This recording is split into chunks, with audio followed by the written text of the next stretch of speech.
Je finis l'interview. Alors, bonjour Christian.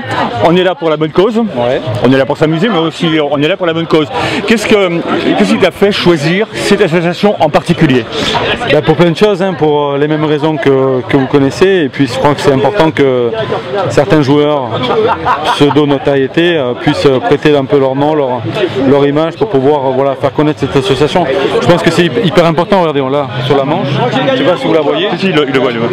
Voilà, je pense que c'est important qu'on arrive, nous, même si on passe un moment très amical, très sympa, et puis où il y a une bonne ambiance, qu'on arrive à ne pas oublier qu'il faut travailler pour ces gens qui œuvrent pour une bonne cause. C'est vrai.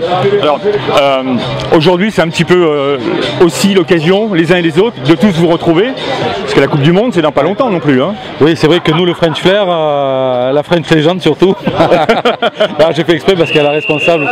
French Legend, c'est une très belle aussi organisation qui nous amène tout le long de l'année à pouvoir évoluer sur des beach rugby, sur d'autres manifestations, et je trouve que c'est bien, et surtout en amont de la Coupe du Monde, de pouvoir se prêter à ce genre de manifestation, c'est vraiment sympa.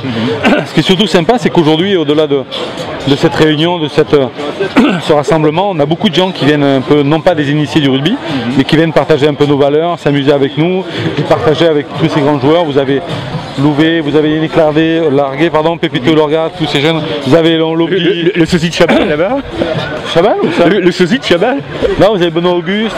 Voilà, donc c'est vrai que. Non, mais après, c'est sympa parce que tout le monde se prête au jeu, tout le monde s'amuse, et c'est assez sympa. Alors, est-ce que ce genre de manifestation, la jeunesse, ça la sensibilise sur le rugby? Est-ce qu'après ce genre de manifestation, il y a un retour positif dans les clubs? Alors je pense que pour les gens qui sont autour et qui découvrent le rugby, je pense que c'est intéressant pour eux, qui viennent découvrir ce sport et qui même viennent se prêter au jeu. Je crois qu'il y a beaucoup de jeunes joueurs ce matin qui ont voulu s'initier à la balle ovale, ça s'est super bien passé, parce qu'en plus on est sur une partie de toucher, quoi. Donc il n'y a pas de contact, il n'y a pas de mêlée, il n'y a pas de plaquage, donc c'est hyper intéressant. Et je trouve que, comme je dis, de pouvoir partager notre sport avec des gens qui ne sont pas des initiés, c'est assez sympa, quoi. Alors j'ai cru comprendre que il y avait des gens de Montpellier, bien sûr, il y a des gens il y a des gens de Dax. Ouais. Qu'est-ce qu'il y a d'autre?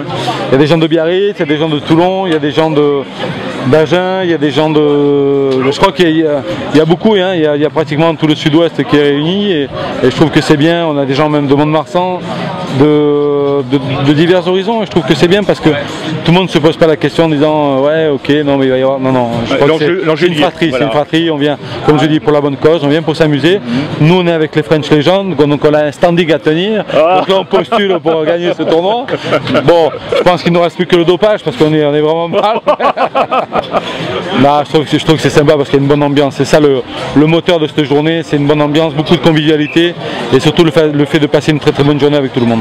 Alors, toi personnellement, on te retrouve quand sur les écrans? Parce que tu fais des commentateurs à la télévision. Oui, j'ai été depuis cette année consultant pour Eurosport, j'ai vécu une Super Pro D2.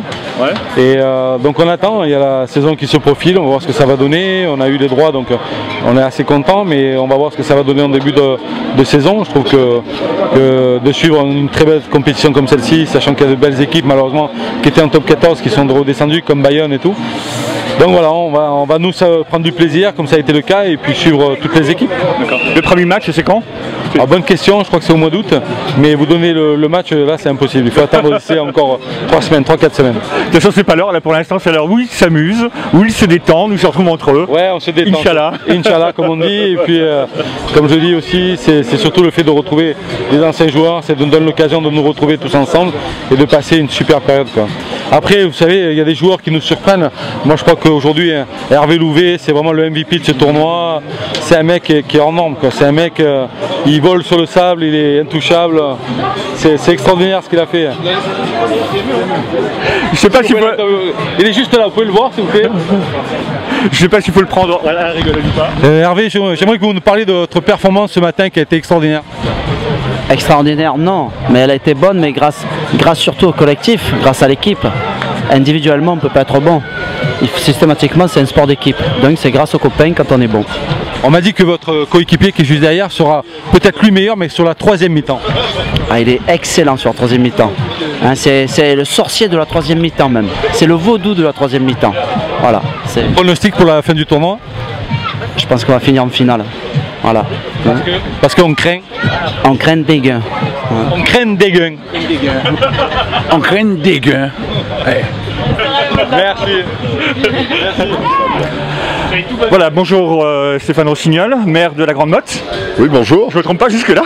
Vous ne vous trompez pas. Bon, voilà. Le président de l'agglomération du Pays de l'Or. Alors aujourd'hui on est là pour la bonne cause, pour une association. La ville, je suppose, est très impliquée dans cette association. Tout à fait. C'est vrai que chaque année, lorsque nous sommes sollicités pour accompagner l'organisation de ces compétitions de beach rugby, la ville répond prioritairement. Nous mettons bien entendu nos plages, nos matériels à disposition des organisateurs pour cette belle compétition qui est en faveur effectivement d'associations caritatives. Alors je me suis laissé dire également que dans le budget de la Grande Motte, il y a une part relativement importante pour tout ce qui touche au social. Vous êtes très préoccupé par le côté, le bien-être des gens de votre commune. Tout à fait, vous savez que chaque année au mois de mars, nous accueillons la course des pyramides, qui est organisée avec le Lions Club, qui est une course dont l'intitulé c'est Courir pour un enfant, dont les gains sont distribués ensuite à des associations qui aident les enfants en difficulté, les enfants malades. Le Lions Club organise 2 grosses manifestations à la Grande Motte. La première, c'est donc cette course des pyramides au mois de mars, et la deuxième, elle a eu lieu il y a quelques jours, c'était la Red Horse, le rassemblement Ferrari, qui a rassemblé 90 ferraristes pendant un week-end, et là aussi, à travers des balades en Ferrari, qui sont payantes bien sûr pour le public, et bien là aussi ce sont des gains qui sont rassemblés, qui vont être distribués à l'automne prochain en faveur de l'enfance en difficulté. L'autre jour j'étais sur votre commune également pour le lâcher de tortues avec l'association Evae. Là aussi vous êtes partie prenante. C'est vrai que c'est un autre volet de la politique municipale, ça se sait peu, mais c'est la première ville balnéaire verte en France. Pratiquement 70% d'espace vert à la Grande Motte. On a longtemps parlé d'une ville bétonnée, mais la réalité c'est qu'il y a aujourd'hui 70% d'espace vert à la Grande Motte. Et à côté de ça, la politique environnementale de la ville nous a permis, il y a 2 ans maintenant, d'accueillir un centre de réadaptation pour les tortues marines, les tortues méditerranéennes Kawan, qui sont blessées, qui sont soignées au CESMED au Gros-du-Roi, et que nous accueillons sur l'étang du Ponant pendant une période de quelques semaines pour qu'elle se réacclimate avant d'être rejetée en mer. Et comme quoi, cher internaute, on passe de la tortue, la Ferrari, au rugby. La saison se prépare bien? Très bien. Ouais. Je dirais que alors que nous ne sommes qu'aux prémices de la saison, hein. L'été vient à peine de débuter, mais déjà les ailes de saison, comme l'on dit, hein, donc ce qui se passe avant la saison estivale, on peut déjà être satisfait à la fois en termes de fréquentation de la station. Il suffit de voir le taux de fréquentation de nos hôtels, de nos lieux d'hébergement qui aujourd'hui ont déjà dépassé les réservations de l'an dernier à la même époque, hein, à la fois en occupation et en réservation pour la saison, et puis aussi le reste du commerce, hein, la restauration, nos plages, nos concessions de plage sont aujourd'hui satisfaits de ce début de saison qui a remarquablement bien commencé. Un programme, je suppose, relativement chargé en termes d'animation? Oui, je crois qu'aujourd'hui on peut dire que la Grande Motte bouge toute l'année, particulièrement l'été, mais pas que l'été. Mais c'est vrai que cet été, à nouveau, eh bien, on va avoir de nombreuses animations dans les quartiers. Notre festival Les Nuits d'Or, le festival Pyromélodie, le Mix and Live qui est un festival maintenant qui est très suivi. Voilà, toutes ces animations que nous aurons dans les différents quartiers. Actuellement, le festival des architectures vives qui va se terminer demain. C'était merveilleux. Qui a été merveilleux. Vous avez pu voir les œuvres qui ont été réalisées. Les prix seront remis ce soir à tous ces jeunes architectes qui ont réalisé des créations éphémères. Voilà, la Grande Motte, je crois, on peut le dire, aujourd'hui est une ville qui bouge à l'année. On revient à ce qui nous occupe aujourd'hui. Vous avez une équipe favorite ce soir?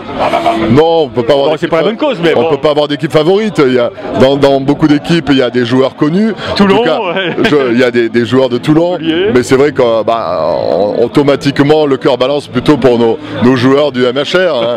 Voilà. Donc ils sont présents et moi en tout cas je les félicite parce que vous savez ils ont un pied un peu à la Grande Motte à travers un établissement qu'ils gèrent sur le port de la Grande Motte, et puis à travers cette manifestation où ils sont chaque année présents.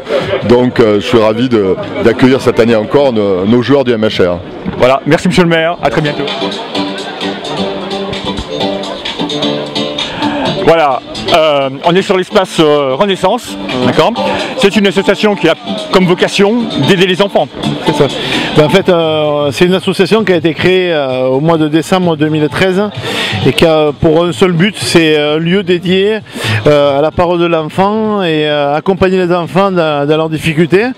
Ça fait quelques années qu'on est de l'association Enfance et Partage, qui est une association qui est énormément accompagnée par le rugby, énormément aidée par le rugby. Le Stade français avait commencé avec Harold Bouquet à accompagner Enfance et Partage, et nous on a eu la chance de connaître tous ces joueurs. Moi j'ai un gros investissement au niveau du Montpellier Rugby et je pratique le rugby depuis quelques années avec les Montpellier Rugby partenaires, et autour du rugby et autour de ces valeurs, on a accompagné Enfance et Partage. On a créé une association qui s'appelle Espace Renaissance, qui est un lieu unique dédié à la parole de l'enfant, à l'accompagnement des enfants qui soient maltraités avec Enfance et Partage, mais également aux enfants handicapés avec différents comme tout le monde, dont le préfet Parisot est dans la région à Montpellier.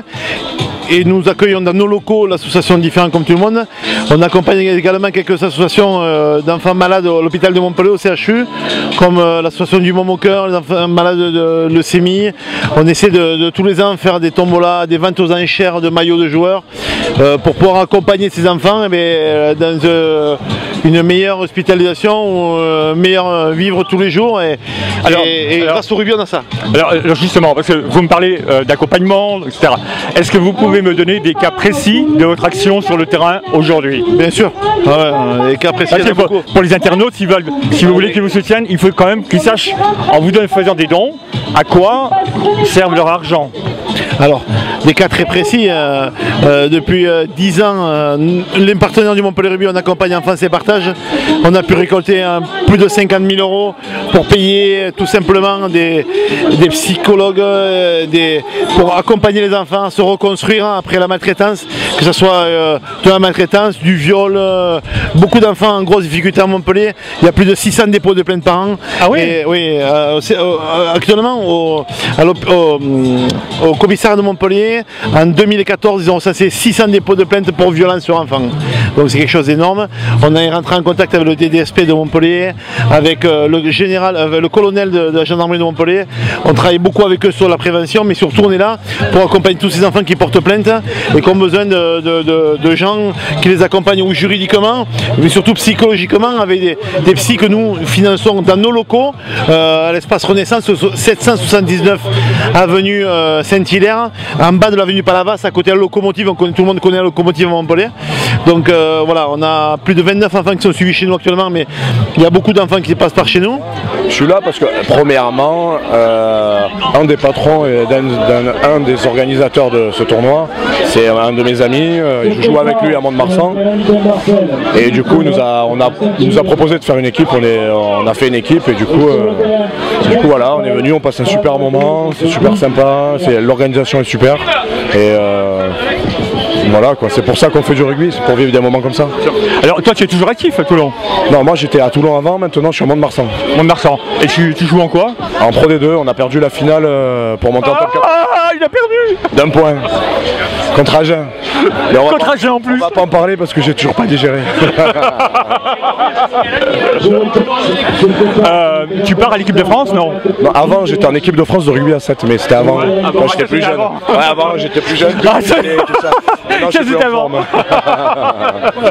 Non mais tu joues toujours de toute façon. Oui, t'es toujours dans les cœurs des Français. Non, ils me connaissent pas moi les Français. Et pourquoi? Non, si je sais pas, j'en sais rien. Non. Ah bon. En tous les cas, vous passez des bons moments, c'est l'essentiel. Ouais. Le rugby, c'est ça, c'est ce qu'on vit aujourd'hui avec des gens de plusieurs horizons et il y a une bonne ambiance, tout le monde s'amuse et voilà, c'est ça. Et franchement, l'association ne se trompe pas parce que l'esprit du rugby, c'est un esprit fort au niveau familial, je trouve. Hein. C'est ça. Alors, on a cet esprit dans le rugby, mais on essaye de le véhiculer et de l'avoir dans la vie de tous les jours et avec les gens, tu vois, au quotidien. C'est ça qui est important pour nous, c'est que si on est comme ça dans le rugby, c'est qu'on est comme ça dans la vie. Donc voilà, après, c'est des valeurs qu'on a appris quand on était plus jeune. Et j'espère que les plus jeunes aujourd'hui vont continuer à avoir ces valeurs et que ça reste toujours un sport de bonne humeur et des gens sympas. Et ils sont en train de vous chambrer derrière. En tous les cas, merci parce qu'on ressent cette chaleur à travers vous. Et je suis convaincu que... Oh, ça c'est pas beau. À la caméra, voilà. Et je suis convaincu que, en ressentant ce que nous on ressent, derrière l'écran ils le ressentent, et les enfants eux aussi le ressentent. Oui, c'est inévitable. C'est ce qu'on veut, en tout cas c'est ce qu'on veut, que les gens ressentent que dans ce sport-là, il y a des valeurs qui sont humaines et qui permettent de créer vraiment un état d'esprit vraiment sympa pour tout le monde. Merci à toi. Merci. Alexandra. Alexandra, prenez-la moi là. Allez. Alors Alexandra, elle veut pas nous parler, mais on lui fait un gros bisou. Espace Renaissance, nous sommes reconnus association actuellement au niveau de l'État français de bienfaisance. Ça veut dire que toute personne qui fait un don à l'association, si c'est une société, il y a 60% de déduit d'impôt directement sur l'année au moment où on fait le don. Et si c'est un particulier, c'est 66% d'économie d'impôt. C'est-à-dire que vous faites un don de 100 €, ça vous coûte que 34 €. Parce que vous avez 66 € pour les gens bien sûr qui payent les impôts. On parle pas des gens qui payent les impôts, les gens en difficulté, on sait ce que c'est. Et on peut donner un petit partenariat de 2 € sur une tombola et aider aussi les enfants chacun à son niveau. Voilà, internautes, vous avez bien compris le message. Merci pour eux. Alors je vous assure qu'il est tard, on est un peu fatigué. Parce que le soleil aide et eux aussi sont fatigués, c'est les finales. On se retrouve probablement demain, comme d'habitude, pour une autre chronique, une autre histoire, la nôtre, la vôtre. Bye.